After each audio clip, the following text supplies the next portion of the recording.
Hey guys, it's Ben, the NLD Kid. Welcome back to another video. For my subscribers, I'm really sorry that it's been so long.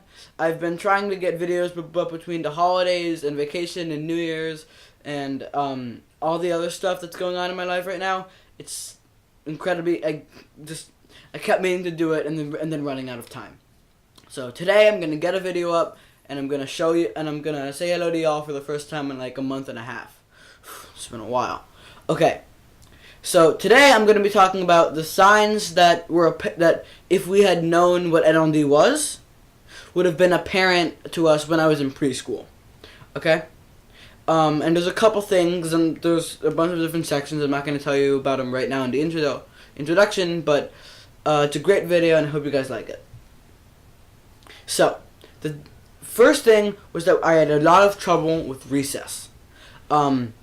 And it was mainly because it was overwhelming, right? There was a lot of kids, preschoolers, that like to go around screaming, yada, yada, yada, being very physical often, the boys. And that was the second issue I had, a lot of social issues. But mainly, preschool boys love to roughhouse.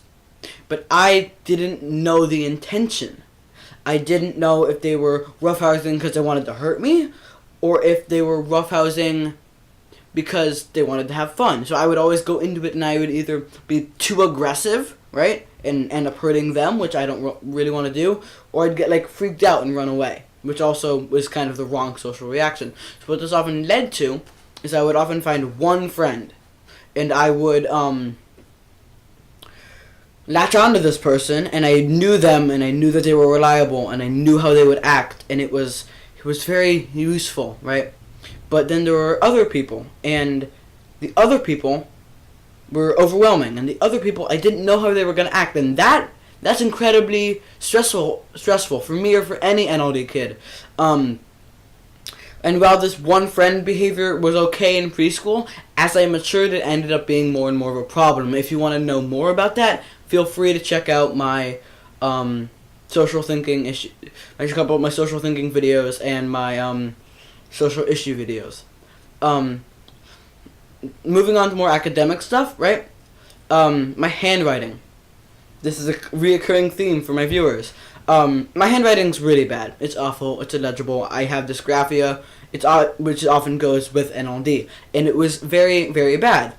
And what this led to is I would get bad grades in handwriting, right? I was in a French school, so I was being taught cursive, which was a kerfluffle and not very good.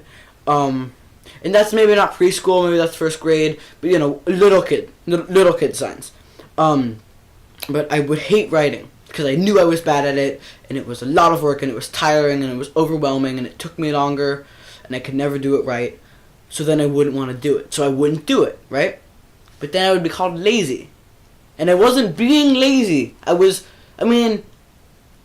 being lazy because I wanted to be lazy. I was being lazy because it was overwhelming. I was being lazy because I felt hopeless.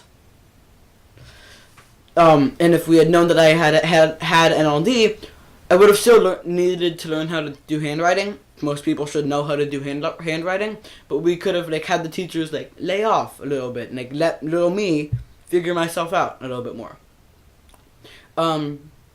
Just a side note about teachers, right?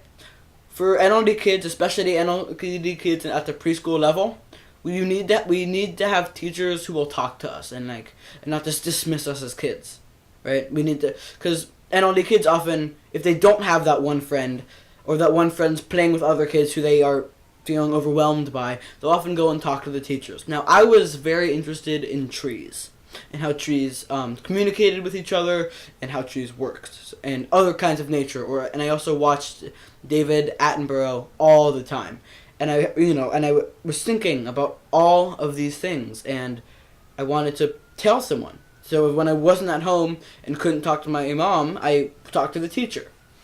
And I just wanted to go, much like I was at home, I wanted to just go on and on and on about whatever I wanted to talk about. And just have someone listen, which was very calming and relaxing for me. And if your kid wants to talk and talk and talk, the worst thing for an NLD kid would be for a teacher to be like, go play with the other kids. I don't want to talk to you. And I know that they wouldn't be that brusque about it, but if they were sending that kind of message, it could lead to an NLD kid feeling more and more anxious, which isn't something we want. And when I was little, I would often play with toys, right? Which is normal. But I would play with toys, and I would create these vast worlds, and I would create whole imagination things. But I wouldn't just be like, taking two action figures and hitting them against each other.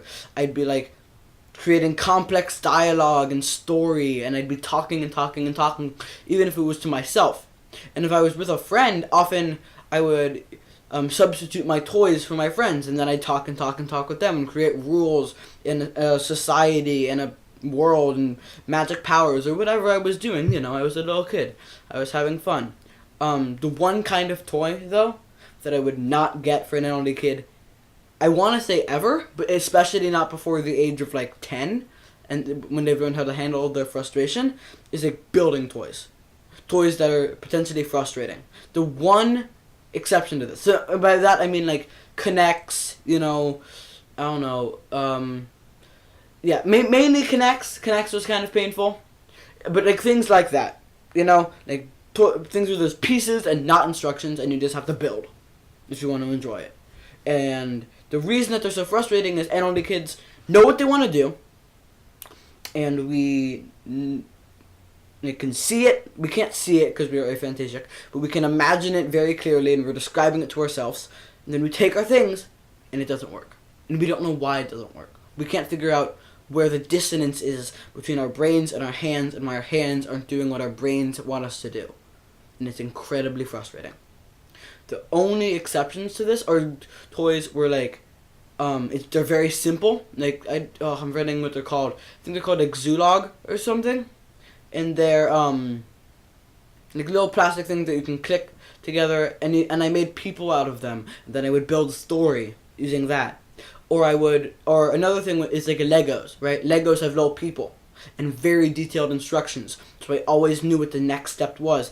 I didn't have to worry about my ability to create something. Lego told me how to create it. All I had to do was buy the right set and find the pieces.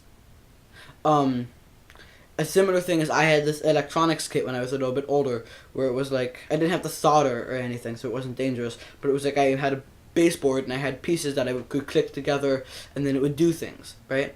And if it didn't work, there were troubleshooting, and there were very detailed instructions again, and that I could deal with because I knew what was going to happen, and if it didn't happen, I knew what I could do to fix it. Thank you guys so much for watching.